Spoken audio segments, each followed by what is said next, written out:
I have not done a cooking video with you guys in a while, and since we're kind of in a new season here in the fall, I thought I would show you some fall inspired meals that are very easy and also pretty budget friendly, I would say. So I'm just chopping up an onion here.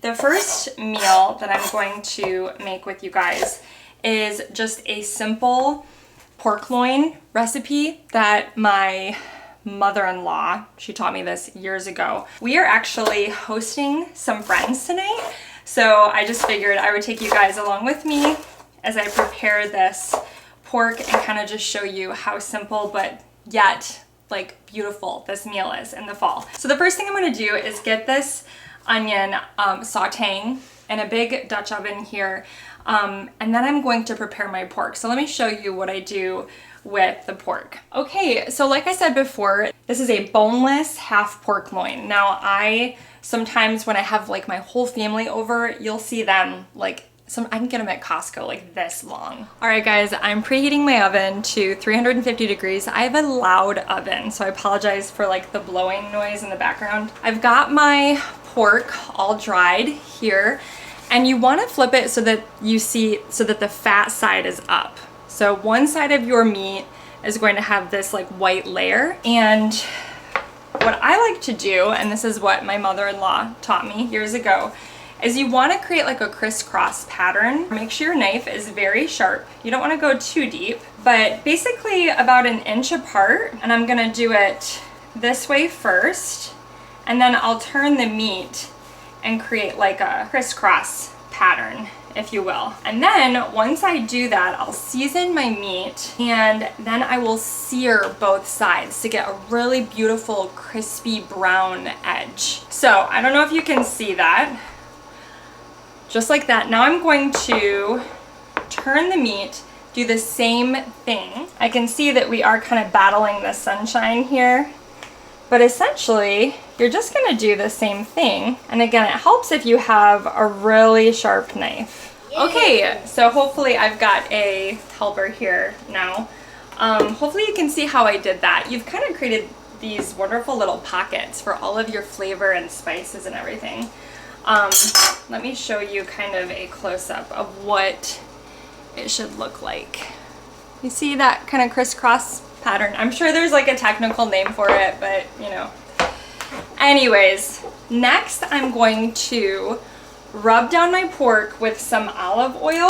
Some good Dijon mustard is what makes pork and the gravy just so delicious. Okay. So this is what I'm using, and we're just gonna smear this all over the top, okay, Isaiah?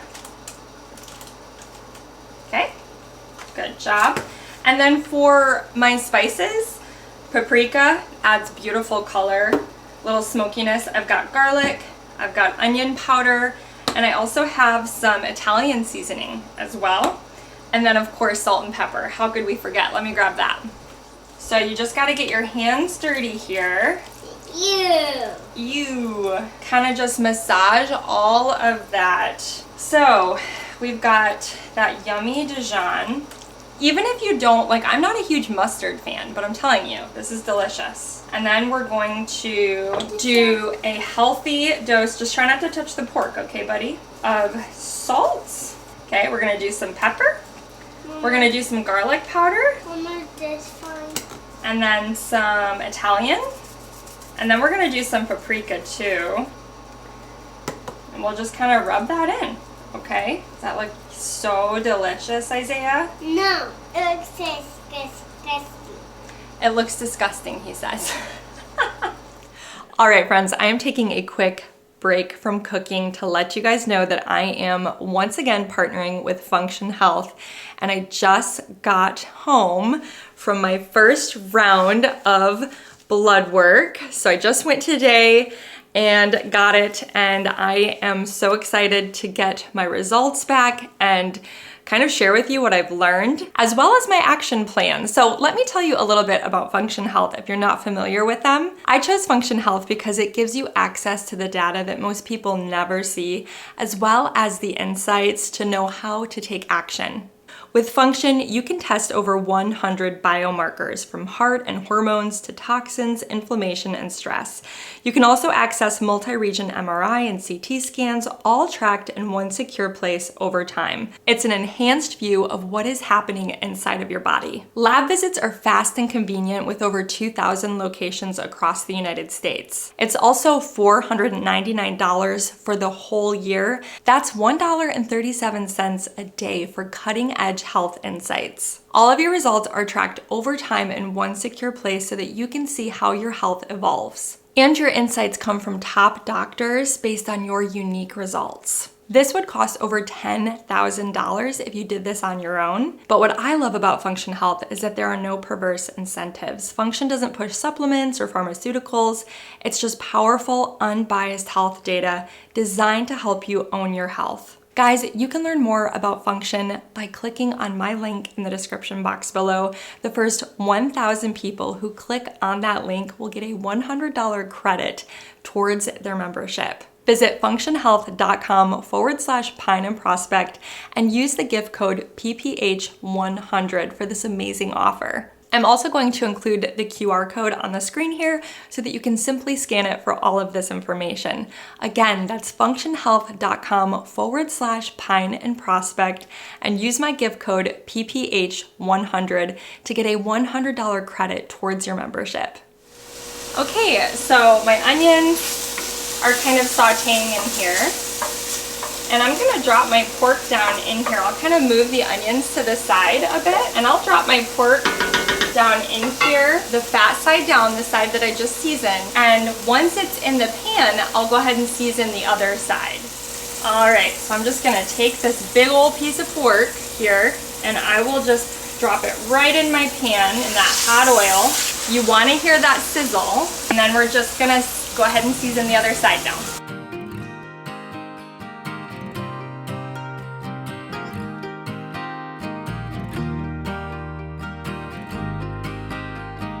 So I got this really fun tool at Marshall's. I wish I had grabbed 2 of them because they are perfect for picking up and flipping a big roast like this.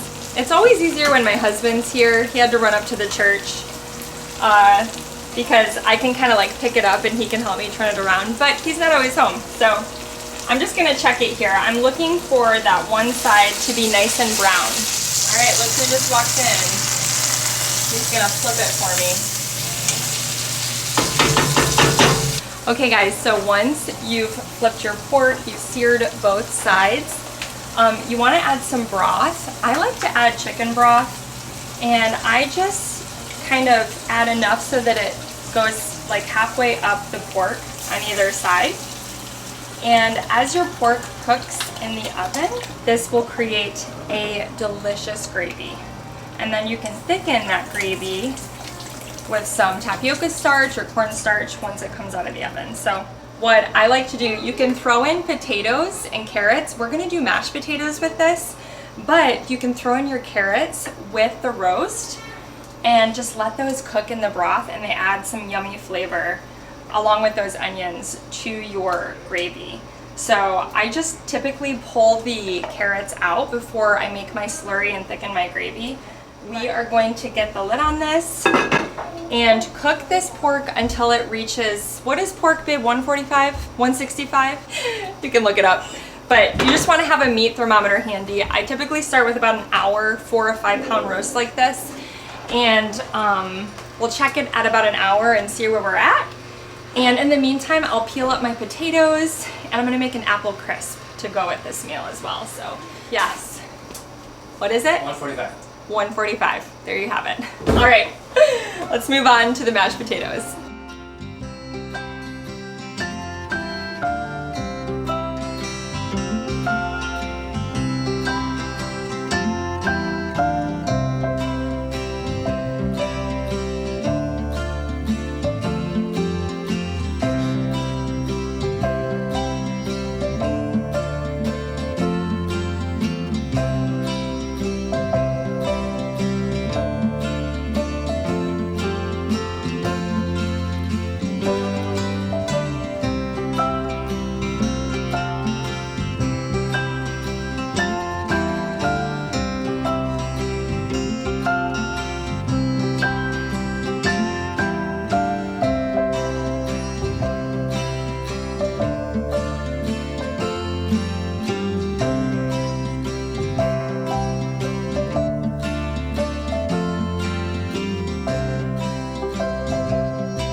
Okay guys, our pork is done, and essentially we have to put the camera away because company's coming, but we're just gonna let this rest. You wanna put foil over it, let it rest before you cut into it. We typically do like 1-inch slices, but you can cut it thinner. It's whatever your preference. Looks beautiful. I'm just going to go ahead and make a little slurry with cornstarch, bring my gravy to a boil, and thicken that, all those juices, thicken them, and then we'll boil up our mashed potatoes and dinner is served. So like I said, gonna put the camera away, but I'll try to maybe sneak in a little shot of what it looks like when it's all finished.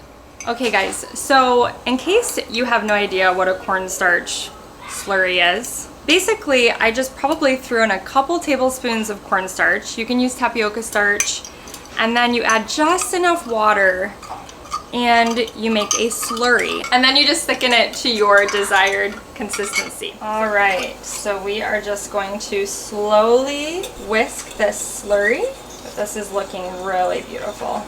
And that's how you make a gravy with your meat drippings.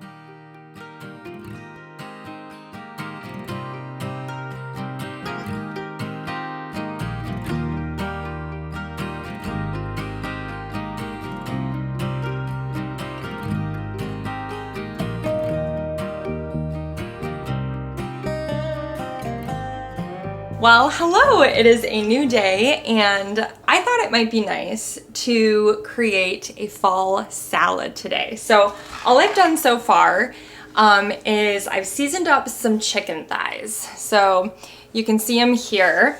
Very affordable meal and very, very easy. I just use some salt, some pepper, and then I really love this seasoning. I get it from Costco. So I use salt, pepper, and this stuff. Seasoned up these thighs. I'm going to sear them in my cast iron pan and finish them off in the oven. I really thought it would be beautiful to do like pears, but I don't have any pear. I do have some apple, so I'll do some apple slices, and then I'm going to top it with some pumpkin seeds, some feta, which you could use like a blue cheese as well, and then some beautiful dried cranberries here. So this is gonna be a really yummy salad. Now, I had it in my head to create like a maple balsamic dressing with you guys. It just sounded so delicious. I've done it so many times in the fall with salads, and I totally forgot we used up all the maple syrup this morning. So I'm gonna have to do like a honey type of salad dressing, which is fine. And then I even thought it might be fun to roast up some pumpkin and do like an apple pumpkin. But I'm excited about this meal, so I'm gonna go ahead and preheat my oven, and I'll move this chicken off to the side here and get started on chopping up my pumpkin and my romaine.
So I've got the pumpkin roasting in the oven. I don't really have a time frame, 425, probably about 20 minutes, 15, 20 minutes. Really, when you start to smell your roasted vegetables, you know that they are ready. I'm pretty much done. I just need to get my chicken cooked. All right, so I'm gonna get some avocado oil. Okay, and I will just try to get a nice brown sear on my chicken thighs, and I'm going to finish them off in the oven with the pumpkin. Do you hear that? Just a little sprinkling of water. Oil is nice and hot. Try to get a nice, beautiful sear on these.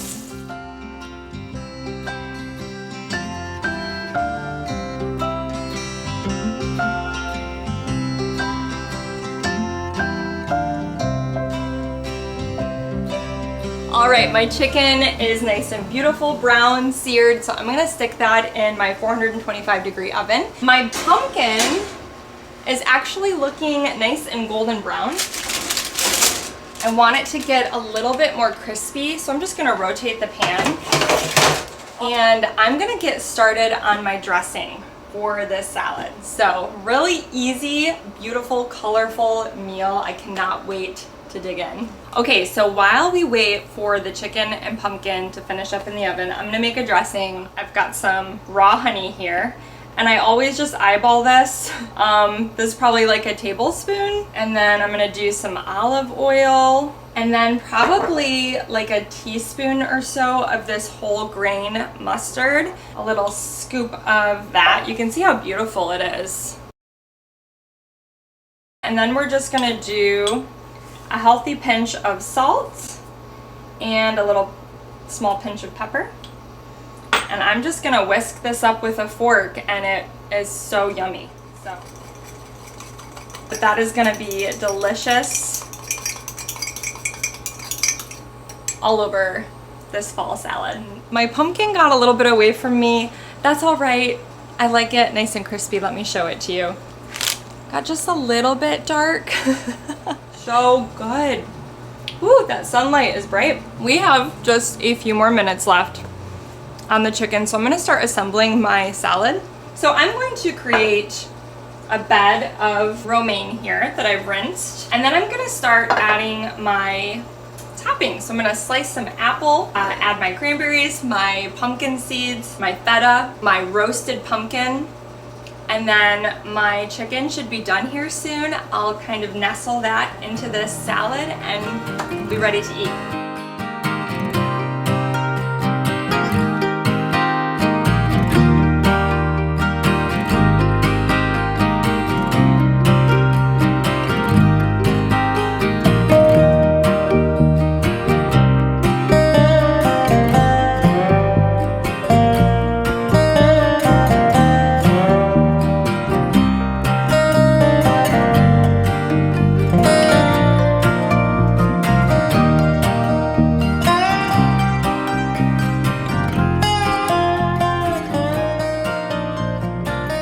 Wow, guys, it's a new day today, and it officially feels like fall. We went from 80-degree weather down to 57 degrees, so I'm kind of feeling the change in my throat and my nose.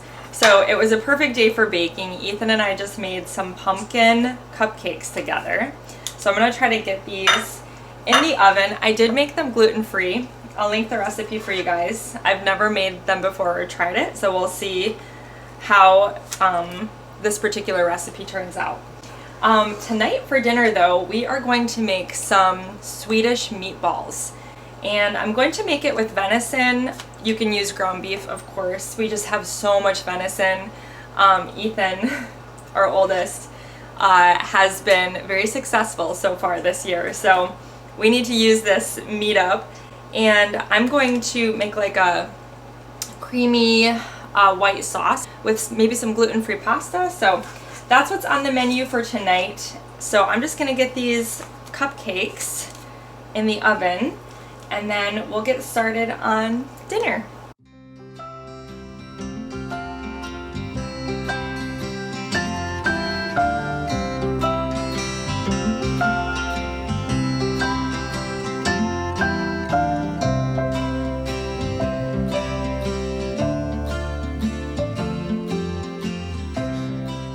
Alright guys, my cupcakes are in the oven, so I'm going to get started on these meatballs. So I'm going to start here with 1 onion, then I'm going to add a half a cup of oats. I've got a half a cup of milk here. This recipe calls for a tablespoon of oil, which is probably a good thing because venison tends to be very lean. Calls for a teaspoon of Worcestershire sauce. We've got 1 egg here, a couple teaspoons of salt, about a half a teaspoon of pepper. I I'm also going to add a little bit of Parmesan to these meatballs. I thought that that might be good. And I'll probably just throw in like 1/4 cup. So I'm gonna whisk this all up with a fork and then I'll throw my meat in. I actually decided to add some parsley too.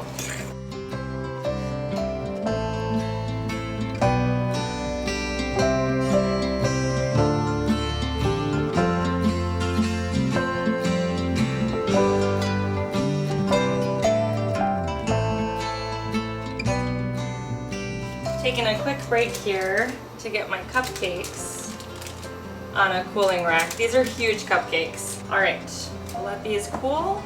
I'll keep rolling out my meatballs.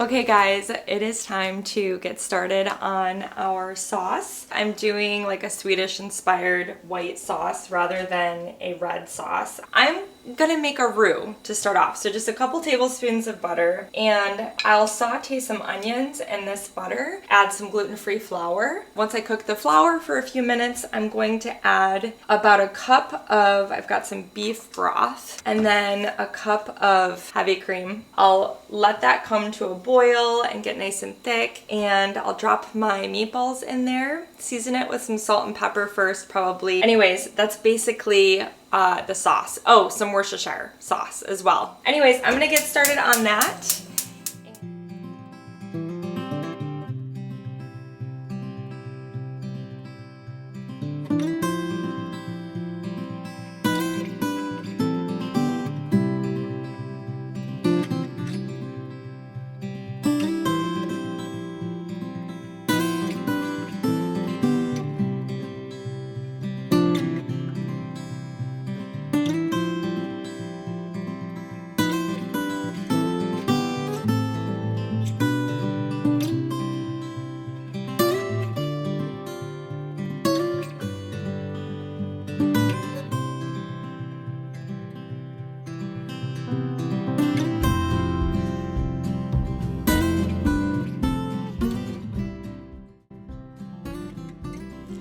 Well, thank you guys so much for watching today. I hope all of these cozy fall meal ideas inspired you, and let me know if you decide to try any of these recipes. Thank you guys so much for watching.